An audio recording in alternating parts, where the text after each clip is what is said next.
Hey everybody, and welcome back to another fun and exciting Algebra 1 class. In today's lesson, we'll be launching into chapter number 8.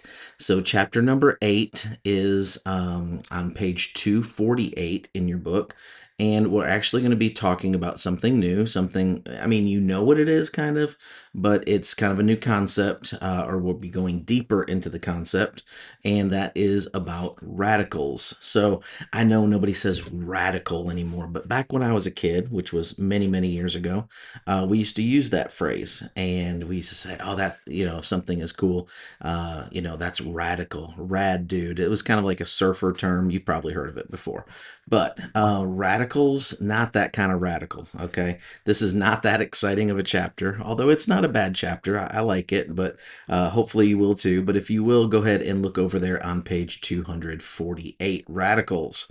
All right, what is a radical? It's one of those things that has a little sign. It's got a radical sign over it. Kind of looks like a division sign with like this weird little tail on it. So, what is that? How do we use those? And we'll be launching into that. Now, you have had these in 8th grade math and in baby math and things. You've seen these before, but in this lesson, we'll be going a lot deeper into some of those things. All right, so first things first, let's do the Introduction to Radicals, Chapter 8, Lesson number 1. So the components of a radical expression, let's just look right here real quick. So a radical is the opposite, just like multiplication and division are opposites of each other. A radical is the opposite of an exponent. So right here, you'll see 5 squared, okay? So that's an exponent. 5 with an exponent of 2 equals, or 5 times 5 equals 25. Well, the square root, that's what this sign is called, the radical sign. You say it's square root of. So the square root of 25 equals 5 times 5. Okay. Basically, you're just breaking that up into the two things that, how do you get to 25 when you, like I'm saying, it's the opposite of a square. So how do you unsquare something? Okay. We've been talking about unfoiling something or undistributing something in the factoring chapter. Now we're kind of undoing an exponent. Okay, so how do you undo an exponent? Well, if the exponent means 5 times 5, then to undo it, you would say 25 equals 5 times 5 under the square root sign. Then when you pull it out of the square root sign, you would just pull out one of the 5s. Okay, so it's like you're almost dividing it back out, and you're taking away that exponent. That's kind of the concept there. And so let's talk about some of these things here. The radical symbol, that's that little division sign with that kind of that extra little, tail on it right there. So the radical sign, make sure you know what that is. This little number that goes up into this corner right here. So this little 3 right here is called the index. The index. So the radical symbol is the big symbol there, and then the index. And you might say, well, I've seen those without an index before. Okay, so if you see one with no index, then that means that it's a square root. So the understood index of all radical signs, like if you ever see a radical sign with no index, that's a square root sign. Now, in this case, you see a 3. This is actually called a cube root sign, okay? So this is not a square root sign, this is a cube root. And if it was 4 in there, it would be a 4th root, 5th root, 6th root. That's how we say it, going up. Just like when you have a 3 as an exponent, you say, 2 cubed. Here you're saying the same thing. When the index is a 3, you'd say cube root of that. If it's a 2, it's understood, and we say square. The number that's inside of this radical sign right here is called the radicand. The radicand. Okay. So just a couple more, things that hopefully you should be aware of right here in this little chart. We've kind of already talked about some of that, but just how to say it. The square root of 49. So again, there's no index here. So you'd say square root and then 49. Here would be the cube root of 27. And then you would have the 4th root of 625. All right, so that's a lot of vocabulary. That's what happens in these introduction type lessons. We get a lot of vocabulary. All right, perfect squares and cubes in your book on the bottom of page 248. What is a perfect square? Let's jump over here in on my screen and let's look at this. So what is a perfect square?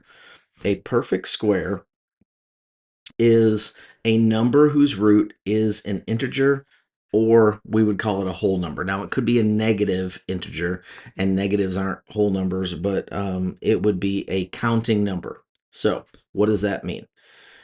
Well, what you would do is you would say the square root of 1 equals 1. Okay, and well, how do we know that? Because 1 squared equals 1 times 1, which equals 1. Okay.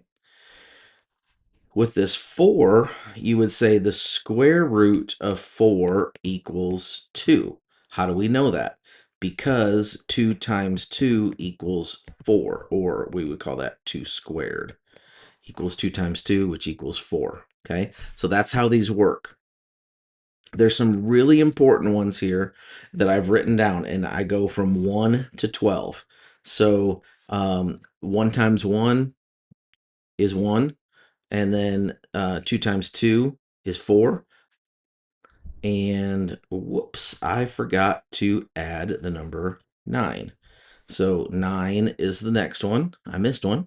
So 3 times 3 is 9. And then 4 times 4 is 16. 5 times 5 is 25. 6 times 6 is 36. 7 times 7, 49. 8 times 8, 64. 9 times 9 is 81. 10 times 10, 100. 11 times 11 is 121.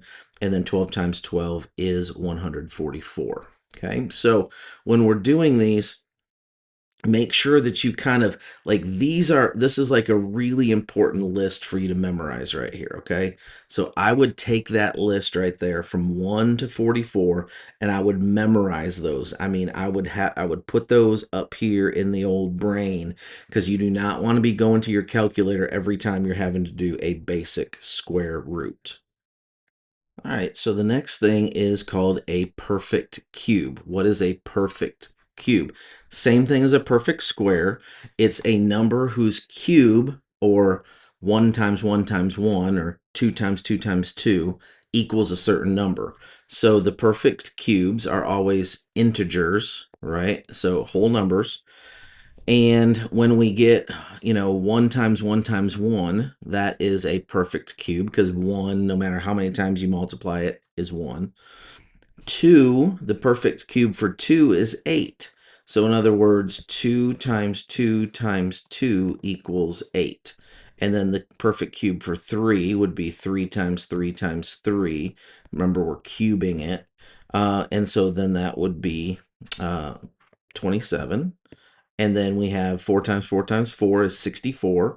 5 times 5 times 5 is 125.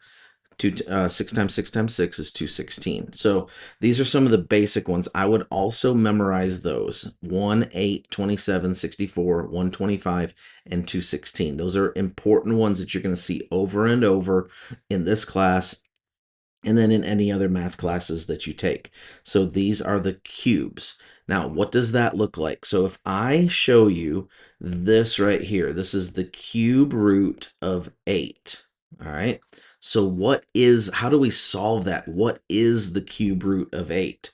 Well, the way that you solve that is you go to this little chart right here and you say, okay, which one is this? So is it a perfect cube? Well, yes, it is a perfect cube. It's on our list. So that would be 2 times 2 times 2. So the perfect cube of 8 is 2. So the cube root of 8 is 2. Okay. We take this one right here, this 125. If we had the cube root of 125, that equals 5 times 5 times 5 is 125, so that equals 5. Now you got to be careful. What if it says the square root of 125? Well, if it doesn't have a 3 right here, that means that it's a square root. So we'd go back to this one and we would say, okay, is this... No, there's no number between 121 and 144. So this one would actually, we don't know what this is. We don't really have an answer for that because it's not a perfect root. Now, could we plug this into the calculator and could it give us a number? Yes, and it would give us a number. So the square root of 125 would give us a number somewhere between, so this one is 11 and this one is 12. So if 125 would be somewhere in between those. So your answer would be like 11 point, 1643, and it would keep going on forever. It would give you this long decimal that never stops. So only the numbers that appear on the chart, and then you'd keep going from that. So this is 12, and then you'd have 13 and 14 and 15, and they all have answers too. They all have perfect squares. So what do you get when you multiply 15 times 15, right? What do you get when you multiply 20 times 20? So those all have answers as well, but there's a lot of numbers in between there that don't have answers. In other words, they are not perfect squares, or they are not perfect cubes, just depending on if it's a square or a cube. And then you could do the same thing with the fourth root. So if you had the fourth root of 16, for example, the fourth root of 16 means 2 times 2 times 2 times 2. 2 times 2 is 4, times 2 is 8, times 2 is 16. So the solution to this would be the fourth root of 16 is 2. Okay, because it's 2 times 2 times 2 times 2. In other words, it's the opposite of what? 2 to the fourth. What is the answer to 2 to the fourth? Well, it's 16. Okay, so basically it's taking the exponent and doing it backwards. This is the backwards version of this right here. Okay, just like multiplication and division are opposite, addition and subtraction are opposite, square roots or roots in general, radicals in general, the thing with these signs are the opposite of exponents. Okay, really important to remember that as we continue through. All right, next thing is, what is a principal root? A principal root. That is the root that matches the sign in front of the radical sign. So in your book, this is on page number 249. And so what we have is something like now remember this, if I have -2 times -2, I also get a +4, right? Negative, negative. Also, 2 times 2 equals 4. So what I'm saying right there is that the square root of 4 is actually +2 and -2. Okay?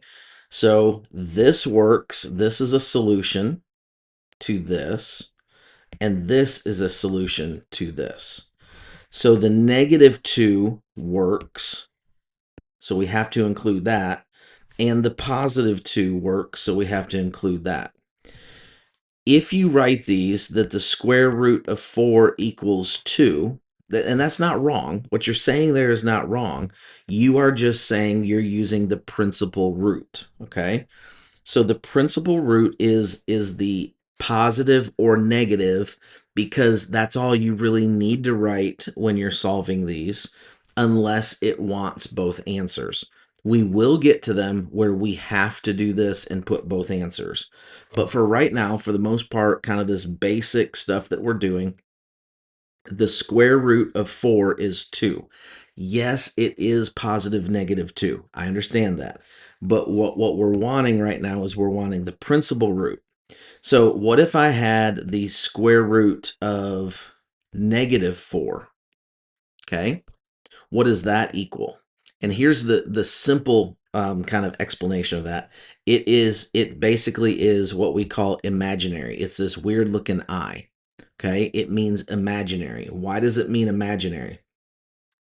Because there are no two numbers that are the same that will give you -4 when you multiply them together. Now, you could say -2 times +2 equals -4, but that is not a square. That's not a perfect square. Why? Because these are two different numbers. -2 and +2 are two very different numbers. So this does not work. what they've done in science and in math to say, hey, we really want to be able to get something out of this, and they have used this imaginary sign right here. So this would actually be imaginary 2 would be the answer to this one. Okay? We're not getting into that yet. We will get into that, but we're not getting into that yet. But I wanted to show you that you could have a negative sign inside, but for right now, we're going to say that that's not possible because we're not really dealing with these imaginary numbers yet. The other one that you could have would be the negative sign outside of the square root sign. If that happens, now the principal square root of this, notice what it says here, the root that matches the sign in front of the radical sign. Okay, so the root that matches this negative sign, remember up here that we have a positive or a negative, right? Because you could have this negative 2 times negative 2 gives you a positive 4, or you could have this positive 2 times a positive 2 equals a positive 4. Well, because of that, if we put the negative sign in front of the radical, that means that we want the principal square root negative 2. That's what we want that to equal. Okay, so here there's no sign or there's a positive sign, one of the two, and that's going to give us a positive 2. Here, if we have a negative sign in front of it, it is going to give us a negative 2.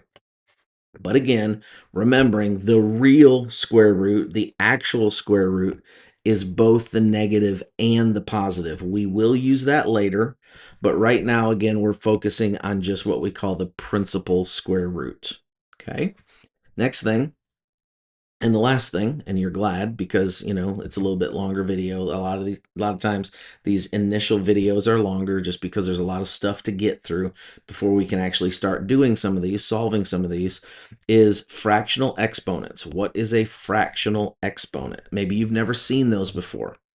Well, they express a radical without using the radical sign. Remember I told you that the exponent, the radical sign is like the opposite of the exponent. What is a fraction? A fraction is a division problem, right? So 1/2 is a division problem. This bar right here means division. So if you have a fraction as an exponent, so let's just make one up. So let's say 2 to the 1/2, okay? You haven't seen that yet. This is new right here. So a fractional exponent. Here's what a fractional exponent is. It's a radical. It's a square root problem. It's a root. Okay, so we express those as a radical.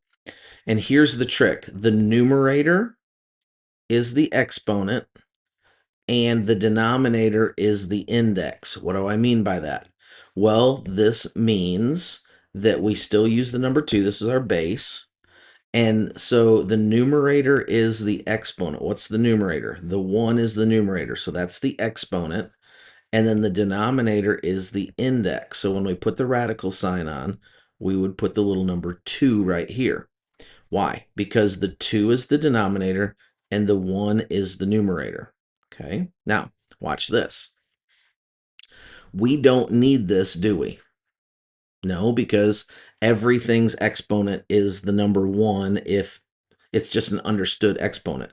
So we could write this with the index of 2. We could just not write that.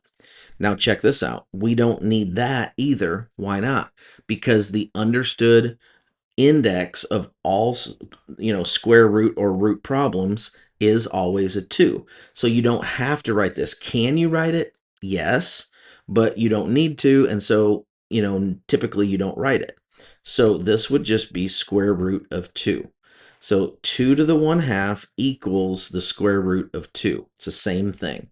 Let's do one more like that. So we have 3 to the 2/3. 3 to the 2/3. Okay, what does that equal? We're going to do the same thing. So we're going to take this and we're going to put our base over here. That's this guy right here. It's our base. And then we're going to put our radical sign on it. The numerator is the exponent. So we have a 2 right here. And then the denominator is our index. So we'd have a 3 right here. Now, when you have a number inside here, you can actually do the math. You could actually square the number 3. So you would say that's got a cube, and you would say, what is 3 times 3? So 3 times 3 is 9. So in this case, the 3 to the 2/3 would solve out. The best that we could do right now is we would get the cube root of 9 as our solution. Okay? So the easiest way to remember that is to memorize this right here. The numerator is the exponent and the denominator is the index. And so when you kind of convert that out, that's what that looks like. So lots of new information. We haven't done a lot of those. We're just going to practice those. We're going to work through some things. And then every lesson, we're going to keep building on top of it, just like we have in the other chapters. So the first lesson, a lot of information, a lot of terms, a lot of new things. And then we start using those things as we go through the chapter. We're going to do the same thing here. So hang in there, do your best, and keep working hard. If you missed anything, make sure to slide it back. But that's all I've got for you. We'll see you later. You have a good one. Bye-bye.